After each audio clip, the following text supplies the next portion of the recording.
Vamos lá. Você que tem a sua Bíblia, Romanos 8, 28, apenas esse versículo. O Emerson também vai colocar aqui no Data Show. Glória a Deus. Diz a palavra de Deus assim em Romanos 8, 28. E sabemos que todas as coisas, algumas dizem cooperam, outros contribuem, né? Todas as coisas contribuem juntamente para o bem daqueles que amam a Deus, daqueles que são chamados por seu decreto. Até aí tá bom. Glória a Deus. Bom, o livro de Romanos é um livro-chave da Bíblia. Particularmente, já falei isso aqui em outros cultos, Romanos foi um livro que mudou, que virou a chave na minha vida, principalmente o capítulo 8. Né? Então, quando a gente lê o livro de Romanos, não é à toa que ele é a primeira carta colocada depois dos evangelhos e também de Atos dos Apóstolos. É a primeira epístola de Paulo colocada ali. E não foi acidentalmente, é porque é um livro que contém muitas riquezas espirituais. Mas para você que gosta de anotar o título da mensagem, eu vou dar um título um tanto quanto polêmico, como você já vai entender o porquê desse título. O título da mensagem é Teoria da Conspiração. Ah, pastor, que título é esse? Você já vai entender o porquê que eu estou falando isso. Né? Então, essa carta foi escrita na terceira viagem missionária de Paulo, quando ele estava em Corinto. E eu poderia dividir o livro de Romanos, assim, do capítulo 1 até o verso 17, é a introdução do livro. Do capítulo 1, 18, até o versículo 4, 25, quando termina o capítulo 4, Paulo fala de justificação. Do capítulo 5, 6, 7 e 8, fala de salvação. Então, são 4 capítulos inteiros falando sobre salvação. Você quer saber se você é salvo, se você está no caminho? Leia 5, 6, 7 e 8 de Romanos. É tremendo, você fala estritamente de salvação. Os capítulos 9, 10 e 11 falam de Israel, da sua escolha, do fracasso, da rejeição do povo e também da restauração futura do remanescente de Israel. Já dos capítulos 12 a 15, Paulo fala sobre a fé, permanecer na fé. E no capítulo 16 ele termina dando as suas saudações. Então eu poderia rapidamente definir Romanos assim. E o interessante é que esse livro de Romanos, não sei se você sabia, por exemplo, em 386 depois de Cristo, né, Agostinho se converteu lendo essa carta de Romanos. Também, em 1513, Martinho Lutero, que foi o pai da reforma, né, da igreja ali, ele se converteu também lendo Romanos.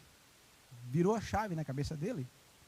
E também John Wesley, em 1738, quando leu o livro de Romanos, também houve uma virada de chave na cabeça dele, se converteu e foi o grande pregador também daquele século, como os outros também foram, né? E assim aconteceu comigo, não que eu estou me comparando a eles com as devidas proporções, mas eu estou dizendo que esse mudou a minha vida. Por quê?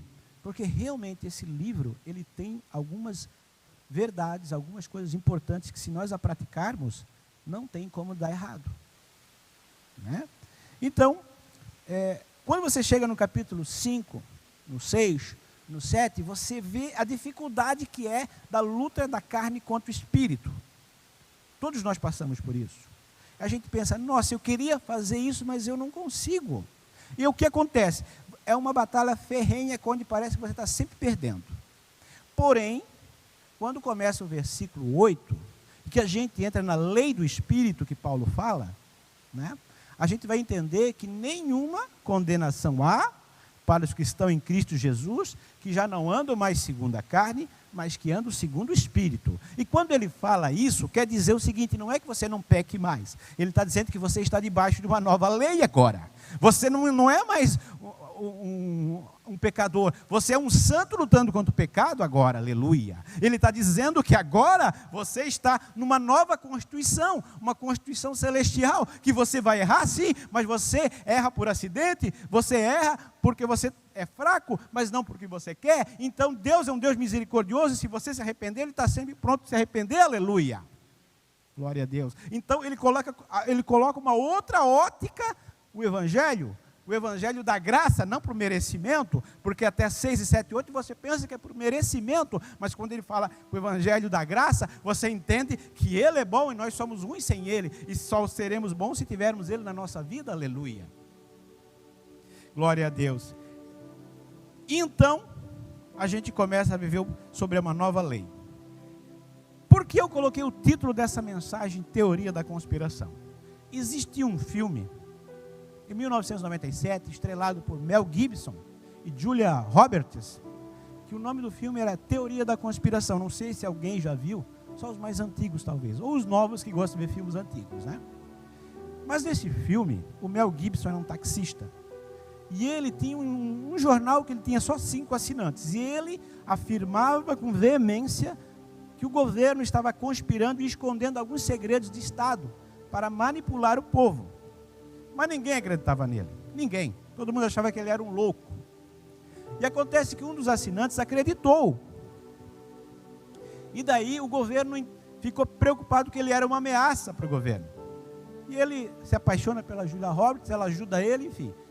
Mas o que eu quero dizer é que o governo contava na época uma mentira para o povo pensar que a mentira era verdade. E hoje o mundo faz isso.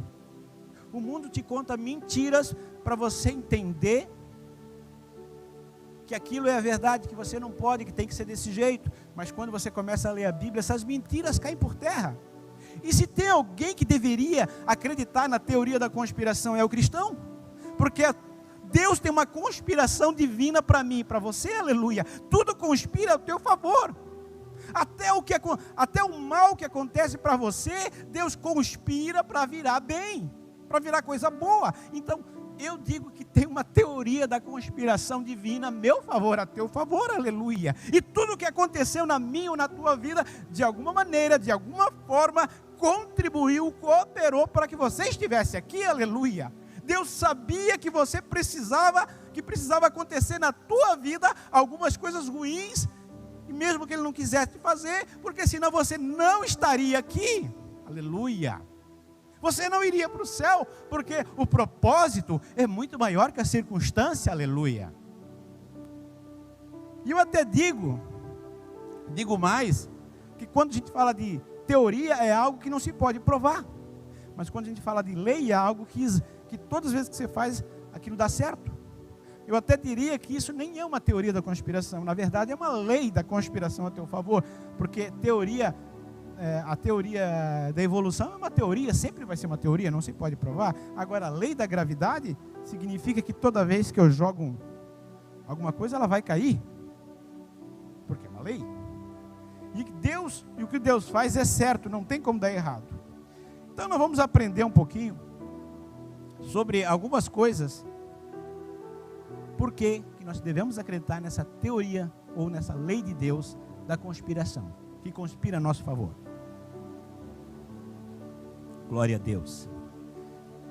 Quem ama a Deus, isso é para quem ama a Deus, porque como nós lemos aqui, disse o seguinte: e sabemos que todas as coisas contribuem juntamente para o bem daqueles que amam a Deus. Então, se você ama a Deus, se você quer viver com Deus, primeira coisa, quem ama a Deus vive pela fé. Você está vendo Deus? Não está vendo. Você está vendo alguma coisa diferente aqui? Aparentemente só um moço aqui pregando, falando da palavra de Deus, né? Você crê que Deus apareceu para mim de forma real e falou comigo? Não. Mas você crê que Deus revelou através da sua palavra algo para mim, para o pastor Adriano, ou para qualquer dos pastores que vem aqui? Então isso é fé. Então, aqueles que amam a Deus, o primeiro fundamento é a fé. E a fé, como diz, é um firme fundamento, que no grego, o fundamento significa hipóstasis, né? E prova significa elencos, é a prova daquilo que não se vê. Então, significa convicção, julgamento, persuasão garantida. Não há uma chance para o adversário. Olha só como é forte. Quando diz firme fundamento, que não há uma chance para o adversário. Eu quero dizer para você, se você tiver fé, o diabo não tem a menor chance contra a tua vida. Aleluia. É isso que a palavra, que o grego diz ali sobre firme fundamento, quando ele falou que não há a menor chance para o adversário. Aleluia. É uma prova, é um documento, é uma escritura. A prova comprova, absolve, dá veredicto, convence. Por exemplo, se tivesse um terreno e a pessoa dissesse que não era meu, mas eu chego lá com aquele terreno, com uma escritura, e dizendo, não, eu tenho uma escritura, está assinado em cartório, está assinado aqui pelo tabelionato e tal, está vendo que é meu. Eu provo e ninguém pode me tirar isso, porque eu tenho uma escritura dizendo que é meu. E assim a palavra de Deus, ela está dizendo que você é vencedor. E não só vencedor, mas é mais que vencedor, aleluia. Então ninguém pode dizer o contrário. O diabo pode tentar te convencer e você aceita uma mentira que ele vai tentar te conspirar. Ao contrário, a conspiração do diabo é maligna, mas a conspiração de Deus é boa, é bondade, é vitória, é graça. Então, a gente precisa ter fé, precisa acreditar. Não se pode haver dúvida na fé. A Bíblia diz que não ter fé é pecado, porque em Romanos 14, 23, esse mesmo livro diz que tudo que não provém de fé é pecado, na parte B. Então, se eu duvido, eu estou pecando. Se eu creio, eu estou acertando, eu estou convicto que Deus ele é bom. Então, por exemplo, mas o fundamento o que é? É algo que está embaixo de uma construção. Você já viu alguém chegar numa construção, antes dela ser construída, e dizer, nossa, que sapata bonita, uau, que fundamento lindo? Não. As pessoas dizem, uau, que construção bonita, que prédio bonito, que casa bonita. Mas ninguém fala do buraco lá, da sapata, do fundamento. Porque a fé é algo que não se vê, mas se crê. Mas é a fé que sustenta uma casa. Se alguém quer construir um prédio de 5 andares, 10 andares, ou sei lá quantos andares, ele vai ter que ter um fundamento correspondente ao tamanho do empreendimento. Se você quer coisa grande, se você tem planos ousados, a tua fé tem que ser uma fé ousada, aleluia. Se você quer planos mais simples, então a tua fé precisa ser simples. O que eu quero dizer para você é que o que sustenta você em Cristo Jesus é a tua fé, aleluia. Mas muita gente diz, mas eu tenho fé. Será? Glória a Deus. Uma vez um teólogo disse assim, o que é a fé para você? Um perguntou para o outro, um teólogo perguntou para o outro. E um deles falou assim, uma resposta até meio que sem sentido, mas faz sentido, se é que você me entende. Ele disse assim, por que você acredita que Deus é bom, que você vai para o céu, que vai acontecer milagre? Eu sei porque sei, mas não sei porque sei. Mas é verdade, não é isso? Eu sei porque sei, mas eu não sei o porquê sei. Eu não sei o porquê, mas eu sei que é assim. Então a fé é assim, ela não te dá muita explicação, mas você tem uma certeza interior lá dentro que diz, olha, eu sei que vai dar certo, eu sei que Deus é comigo, eu sei que vai acontecer, eu sei que Ele está no controle, eu sei que agora vai dar certo, eu sei que eu estou passando por essa prova, mas lá no final vai acontecer um milagre, eu sei que vai acontecer na minha vida, e as pessoas vão dizer, ué, o que aconteceu? Foi a fé, foi o meu Jesus que entrou na hora certa, aleluia, e mudou a minha história. Isso é fé. Quando tudo diz ao contrário, você ainda assim acredita, porque você sabe, porque sabe. Não sabe porque sabe, mas sabe que vai acontecer. Aleluia. E a palavra fé no hebraico é emuná, que significa fidelidade, firmeza, constância, lealdade, honestidade, agir de tal maneira que inspire confiança. Eu estou tentando explicar da melhor maneira que eu posso fé, mas fé não se explica, fé se crê. Só para você entender o que são sinônimos. Uma tradução mais apropriada, por exemplo, de Abacuque 2,4, que diz que o justo viverá pela fé, seria mais ou menos assim: o justo viverá pela firmeza, pelo agarramento por uma fidelidade. E essa palavra que viverá pela fé é mais ou menos vem de algum radical. Radical é, por exemplo, que algumas palavras têm um radical. Figueira vem de figo. E assim vai, né? Então, por exemplo, as palavras tem uma palavra raiz e outras palavras que acabam sendo derivadas delas. Então, é mais ou menos isso. A palavra, o justo verá pela fé. Alguém que está se afogando e agarra no rio abaixo de um tronco para se salvar. Ou a minha mão entrelaçada na mão de Deus e nenhum dos dois quer soltar. É mais ou menos isso para você entender o que é fé. É como se fosse, você está se afogando, você agarra no tronco, você não pode perecer. E às vezes é isso que acontece. A gente parece que está se afogando, parece que está tudo errado, mas a gente se agarra em alguma coisa que é a nossa salvação. E às vezes acontece isso conosco. Parece que está dando tudo errado, mas a gente se agarra em Cristo, que é a nossa única esperança.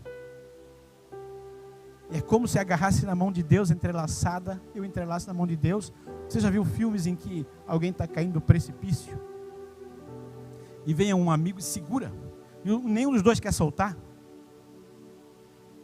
Aquele amigo, eu não posso deixar meu amigo morrer. Então os dois ficam segurando e ele coloca toda a força necessária, e se bobear ele até cai junto, mas ele não solta o amigo. Assim é Deus, Ele não vai te soltar. Se está achando que está difícil, está achando que está a ponto de cair do precipício, fique tranquilo. A mão de Deus nunca vai soltar da tua, só se você soltar da dele. Mas mesmo que você soltar, Ele vai te segurar ainda, porque Ele é Pai. Aleluia.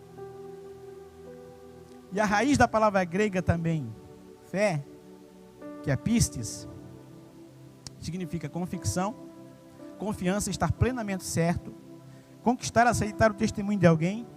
Vem também da raiz da palavra pisticos, que significa digno de confiança, genuíno, original, não adulterado. Ei, você foi feito de uma forma original para dar certo. Não tem como você dar errado. É como uma peça original de um veículo, de uma máquina. Ela foi feita para encaixar exatamente naquela máquina. Às vezes a gente compra uma paralela, uma no mercado aí, e ela não dá tão certo, mas quando a gente coloca a original, ela dá certo. Você foi feito para dar certo. Você foi feito para ser mais que vencedor. Você foi feito para o céu. Você foi feito para andar com Jesus. Aleluia. E também, em latim, a palavra fé é fide, que diz o seguinte: que é impossível ter fé e duvidar ao mesmo tempo. Que uma pessoa, quando ela der essa fé de forma incondicional, ela passa a considerar isso como uma verdade, como uma prova, como algo exato, real, que não tem como se enganar. Ou seja, cada idioma, a fé, ela fala praticamente a mesma coisa, que é não dá nenhuma chance para o adversário. Aleluia. Mas também, quem ama a Deus, sabe que tudo coopera para o bem. Então ter fé é isso aí. Você às vezes nem sabe porque sabe, mas sabe que sabe. Mas quem ama a Deus consegue enxergar Deus trabalhando nas provações. Para o ímpio, para aquele que não tem esperança, quando ele vê uma provação, ele desanima. Ele até reclama de Deus e diz que ele é o azarado, que só acontece coisa ruim com ele e que não vai dar certo. E palavras têm poder, ainda mais a palavra de Deus. Por isso que Provérbios 18, 21 diz que a vida e a morte estão no poder da língua. Se você profetiza coisas ruins, elas vão chegar para você. Porém, se você profetiza coisa boa, a vida vai chegar. É como aquela mulher que estava com o filho morto e foi até o profeta Eliseu. Perguntaram para ela: como eu vou estar? Vai, tudo bem. O filho estava morto. Às vezes você pode estar morto espiritualmente.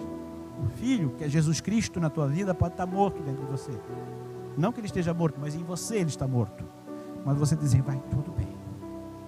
Eu não estou sentindo Deus, eu não estou mais sentindo a presença dele. Eu estou fraco na fé, mas eu sei que ele vai ressuscitar aqui dentro. Se eu for profeta, se eu for no lugar certo, ele vai dar uma palavra e essa palavra vai fazer o filho nascer de novo. Aleluia.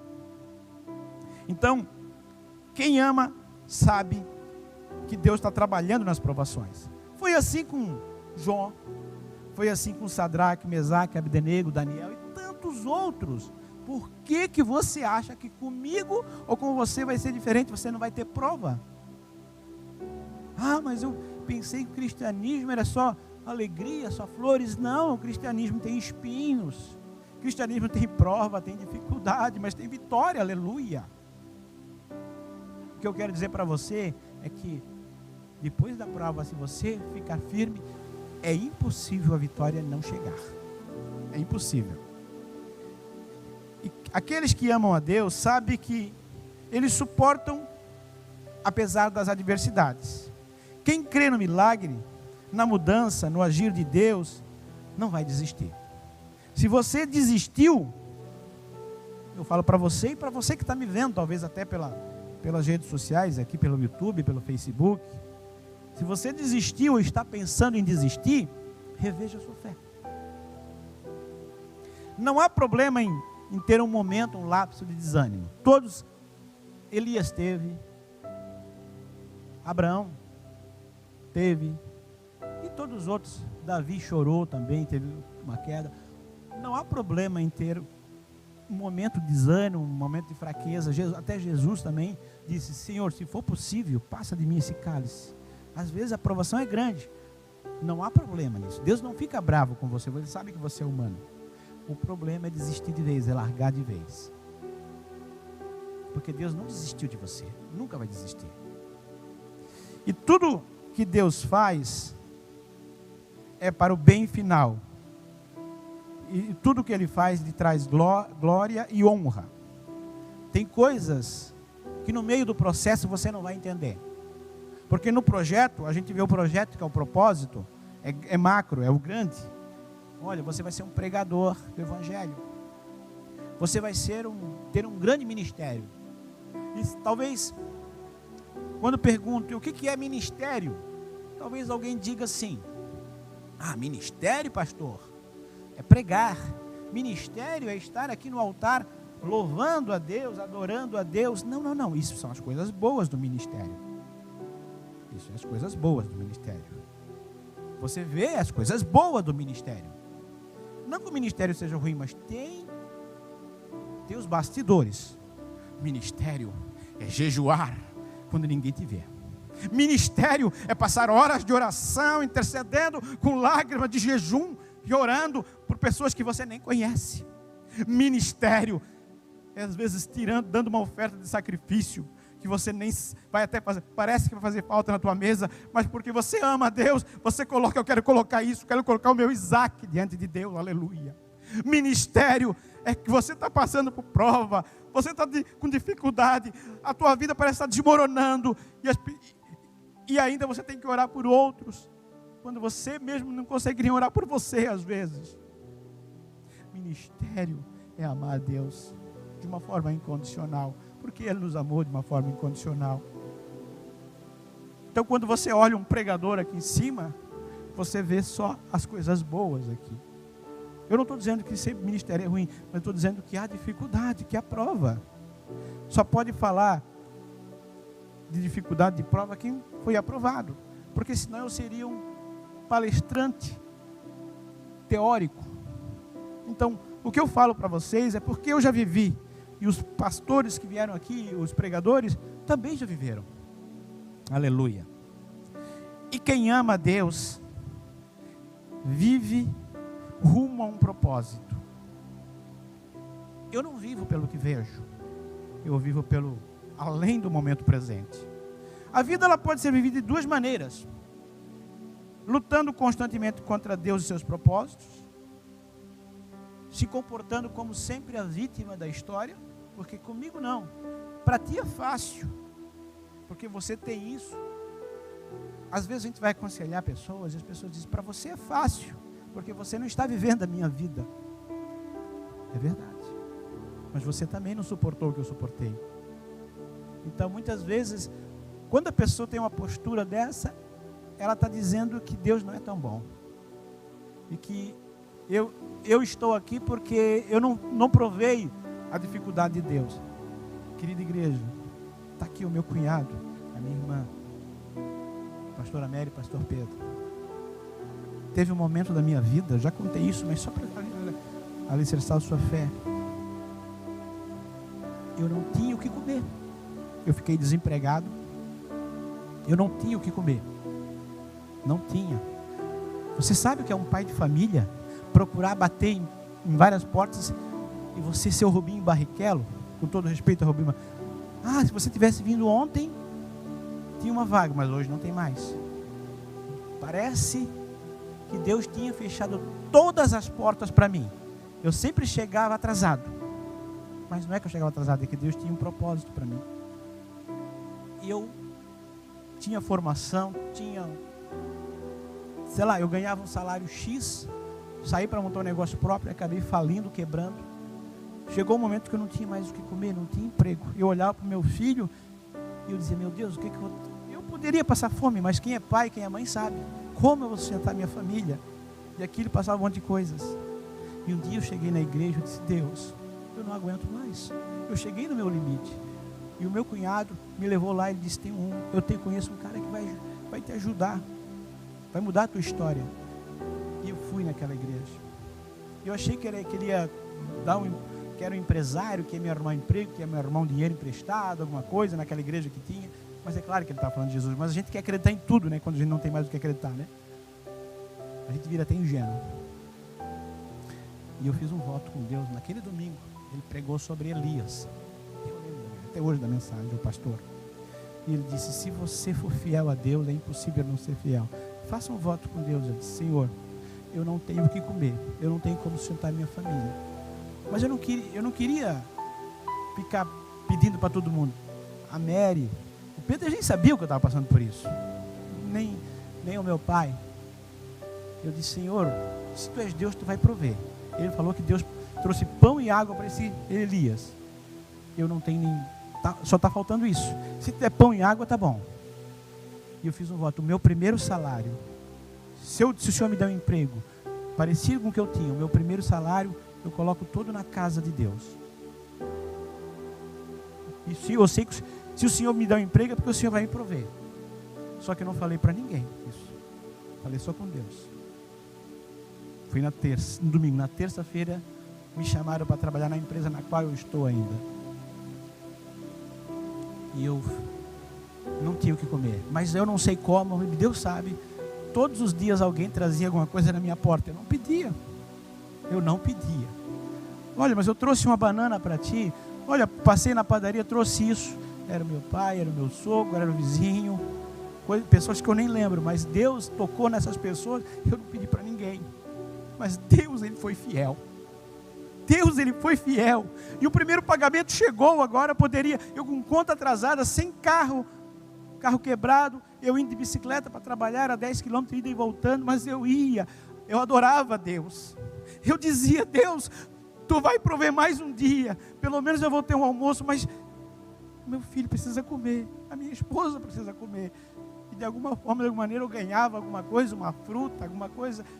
Nós não passamos nem um dia fome, mas todo dia parecia que ia faltar, e todo dia chegava alguma coisa. Eu não ganhei pão e água, pão e carne, mas todo dia parecia alguma coisa. E chegou o primeiro salário. Minha esposa disse, agora podemos fazer uma compra. Eu disse, não. Como assim? Eu votei no Senhor, eu vou dar. Você está louco? Eu disse, pode ser que eu esteja louco, mas o Deus que sustentou até aqui vai sustentar mais um mês. Aleluia. Eu não estou dizendo que você tem que fazer isso, eu estou dizendo que eu sei o que é passar dificuldade. Eu peguei e ofertei todo aquele salário na casa de Deus. E por mais 30 dias, e nesses 30 dias Deus dobrou o salário. O primeiro salário, o meu patrão gostou tanto de mim que disse, eu vou te dobrar o salário. Mas eu podia ser agora, eu pensei, né? Mas vai ser daqui a 30 dias. E por mais 30 dias eu vi milagre todos os dias na minha vida. Então eu sei sim. Eu sei o que é passar dificuldade. Eu sei o que é passar necessidade. Não pense que eu estou falando de teoria aqui, porque o Deus, se você for fiel, eu paro de, e Deus não te abençoar, eu paro de pregar. Eu não prego mais aqui. Isso está sendo filmado. Se você é fiel, é impossível Deus não ser fiel. Eu não sei porque eu contei isso, mas eu creio que alguém precisava ouvir isso. Aleluia. Glória a Deus. Então, quem ama a Deus vive além do momento presente. Ele vive por propósito. Porque o Evangelho sempre é boas novas. É uma notícia surpreendentemente boa, porque significa que mesmo quando coisas terríveis acontecem conosco, há um propósito que envolve o nosso bem. Sabe por que eu sou essa pessoa e por que você é essa pessoa? Não foi por causa das alegrias, foi por causa das dificuldades. Comece a pensar, o que te moldou? Por que você tem esse caráter hoje? Por que você sabe que Deus é Deus de milagre? Porque você não tinha condições de fazer algumas coisas e Deus fez. Foi as dificuldades onde você teve as maiores experiências, não foi? Então, eu vou dizer uma coisa que talvez pareça absurdo, mas é real. Aproveite essa aprovação para chegar mais perto de Deus como você nunca esteve. Aleluia. Porque nesse momento de prova que Ele vai te pegar no colo. Como diz aquele hino antigo de pegadas na areia, não é? Você todo mundo conhece. Que ele teve um sonho que tinha 2 pares de pegadas na areia. Chegou um momento mais difícil da vida que ele só viu um par. Ele disse, por que Deus me abandonou? Ele disse, não, eu não te abandonei. Nesses momentos mais difíceis eu te carreguei no colo. Aleluia. Então é isso que Deus faz. Glória a Deus. Então, fé não é superstição. Fé não é crendice, nem otimismo e nem pensamento positivo. Fé também não é esperança. Fé não é desejo, vontade. Eu quero ser curado. Ou presunção, eu pego o óculos e quebro e digo, não, agora eu vou ser curado. Não, fé é uma convicção interior que surge aqui dentro, que você diz, olha, se eu estou passando por isso é porque tem algum propósito nisso. Não murmure, apenas creia que Ele sabe o que está fazendo na tua vida, que Ele está te moldando, aleluia. Também se confunde fé com credulidade, ou seja, acreditar no que houve, ingenuidade. E isto tem sido uma grande brecha para falsos profetas. Fé é um dom de Deus, não é uma recompensa. É uma habilidade que Deus coloca dentro de nós. Quem ama a Deus tem fé nele e o agrada, porque sem fé é impossível agradar a Deus, como diz Hebreus 11:6. Queridos, estou terminando, eu não quero me alongar, eu sei que é dia dos pais. Até 10h15 nós acabamos. Tá bom assim? Amém? Deus é o Deus soberano do universo. Desde o início do mundo, Ele preparou um plano para mim e para você. A tua vida está traçada. Pastor Newton, ele sempre nos ensinava, que ele dizia que Deus é como se Ele tivesse um tapete vermelho, que Ele estendeu, Ele foi no futuro e voltou. Então Ele sabe o caminho de ida, Ele sabe o caminho de volta, Ele sabe aonde vai dar os atalhos, Ele sabe o que é certo e o que é errado. Então Ele planejou um caminho, um propósito muito bom para você e para mim também.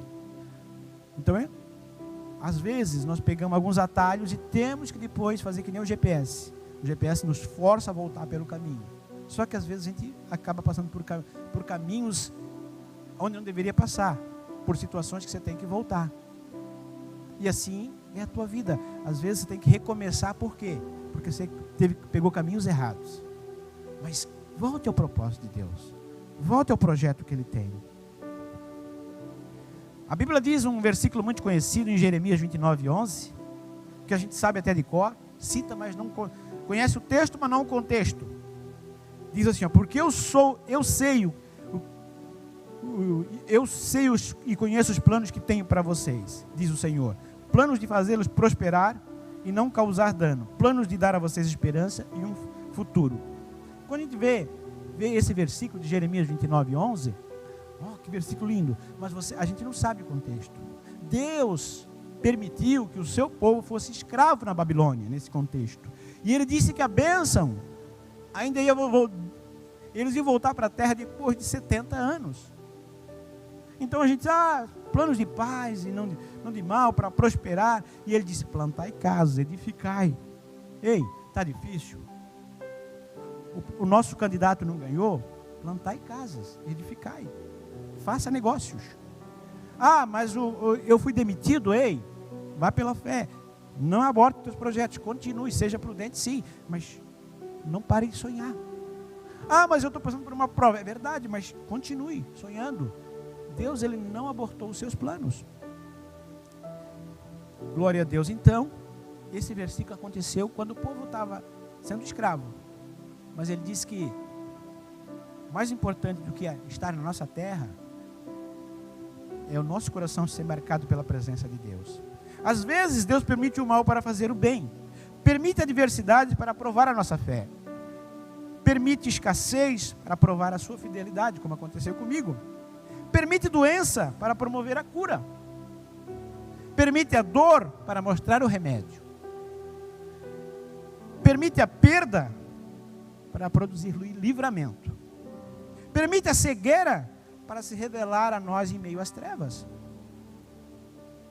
E eu termino essa ministração com um vídeo. Vocês conhecem, deve ter visto já na internet, mas vale a pena a gente falar um pouquinho.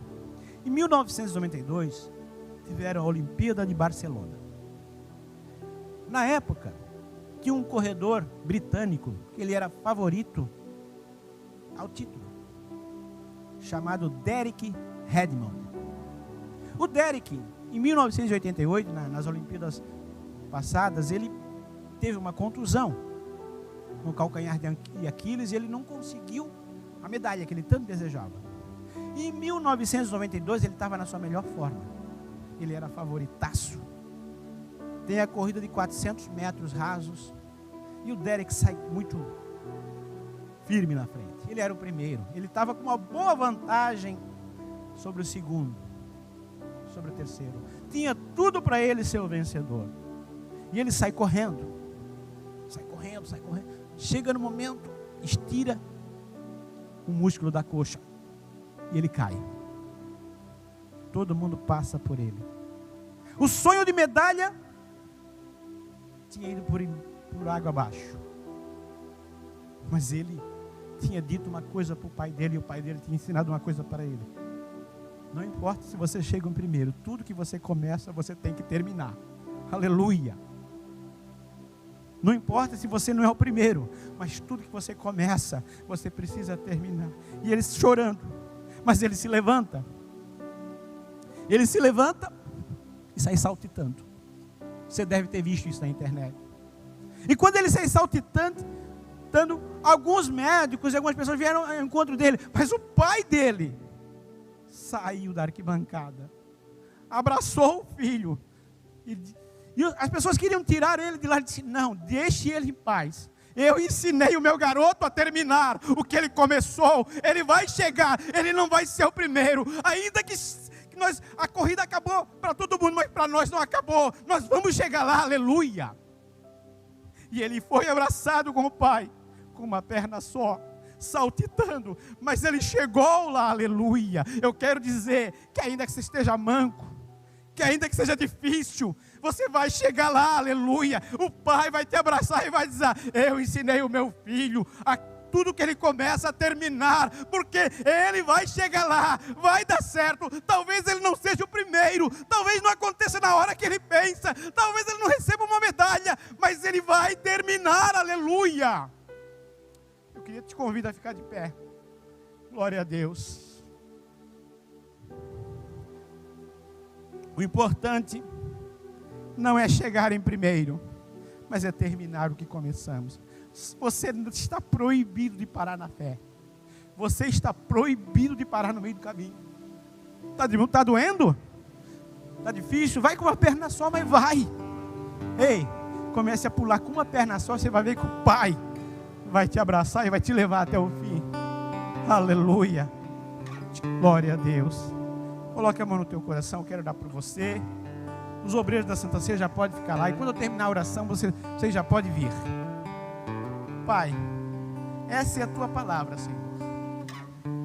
É uma palavra do culto de Santa Ceia, Senhor. O culto de Santa Ceia, eu sempre digo e eu creio isso de todo o meu coração, ele não é um culto comum, Senhor. Ele não é um culto comum. Porque esse culto a gente renova a aliança com Deus. A gente renova os votos com Deus, de estar com Ele, de como ter comunhão com Ele até que Ele volte. E todas as vezes que a Bíblia falou de renovação de aliança, de concerto, a glória do Senhor desceu. O Senhor cumpriu cada uma das suas palavras. O Senhor nunca deixou ninguém desanimado, porque o Senhor é o primeiro a cumprir a sua palavra. Pai, então a minha oração é que talvez tenha alguns dos meus irmãos que estão passando por grandes dificuldades, não sabem mais o que fazer, a quem pedir, a quem recorrer. Mas eu sei que existe alguém lá em cima, e não lá em cima, mas que está dentro de cada um deles, que vai pegar eles, abraçá-los, se for necessário. Se eles estiverem com a perna doendo e não conseguem mais caminhar do jeito que caminhavam antes, vai abraçar e vai levar até o final da linha de chegada, porque eles vão terminar aquilo que é propósito na vida dele. Eles vão chegar lá, vai dar certo. Talvez seja no casamento que parece que está por terminar, talvez seja vida financeira, talvez seja profissional, qualquer área, independente da área. Eu digo uma palavra profética, esse é o ano da palavra profética, de manifestar as promessas. Vai dar certo. Você vai ver que até o final do ano vai mudar muita coisa na tua vida, e você vai dizer: nossa, foi o Pai que me abraçou, mesmo quando eu não conseguia mais caminhar, e me levou até a linha de chegada. Aleluia. Adore a Deus. Enquanto isso, os obreiros da ceia podem vir.